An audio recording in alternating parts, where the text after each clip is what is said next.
Well, what happened today is an outrage. It is fundamentally wrong. For the first time, we're seeing a Christian woman thrown in jail for standing up for her faith. I'll tell you, I stand with Kim Davis, unequivocally. I stand with her and anyone else that the government is trying to persecute for standing up for their faith. This is fundamentally wrong, and it's inconsistent with the First Amendment of the Constitution. We are a nation that was formed by people fleeing religious oppression and coming to seek a land where we could worship free of the government getting in the way. And it is stunning what is happening here. Here's what the I other would side also says. point out, sorry, Meg, I apologize. Yeah. Go ahead. Go ahead. The other side says that... Well, I was going to... Sorry, our satellite delay. So the other side says that she can exercise her faith, but she shouldn't be in this role. Her job is to issue marriage licenses, so it's an impossibility. She can't just not issue them now that they're legal.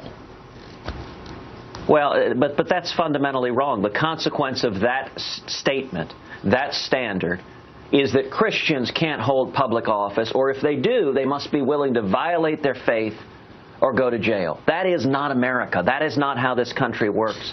And let me point out to all the politicians, both Democrats and Republicans, who are tut-tutting that if Ms. Davis doesn't want to follow this lawless judicial decree from the Supreme Court, that she should resign her office. Well, where have those voices been calling for the mayor of San Francisco to resign, who has declared San Francisco a sanctuary city, defying immigration laws? American citizens have been murdered by violent criminal illegal aliens because of the mayor's violation of the law. Or where are those voices calling for President Obama to resign? For 6.5 years, he has defied the law, immigration law. He has defied welfare reform laws. He's even defied his own Obamacare. When the mayor of San Francisco and President Obama resign, then we can talk about Kim Davis. Well, and yet all the it's been interesting because the White House came out today and said no public official is above the law. And yet, you had people online saying, well, what about the Attorney General of California, who has allowed the sanctuary city of San Francisco to stand unchallenged and so on?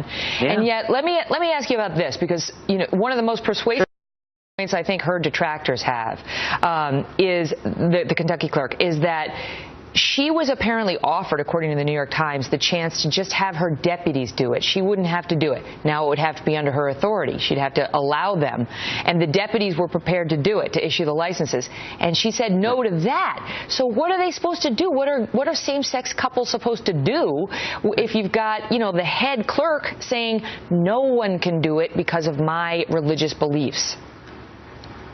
Well, but Megan, that's not right under Kentucky law. Number one, her name would be on it regardless, and she's saying it's inconsistent with her faith to put her name to it, to being part of it.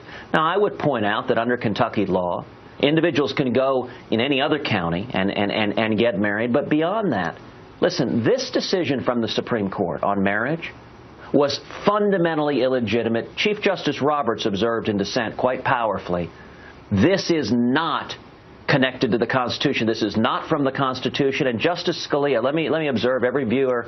I'll recommend for every one of your viewers to read Justice Scalia's powerful dissent, where he predicted this marriage decision was so lawless, was so much judicial activism, that state and local officials could be expected to defy it. That's what Justice Scalia said. Now, all the commentators are saying they're shocked that she's doing exactly what Justice Scalia said.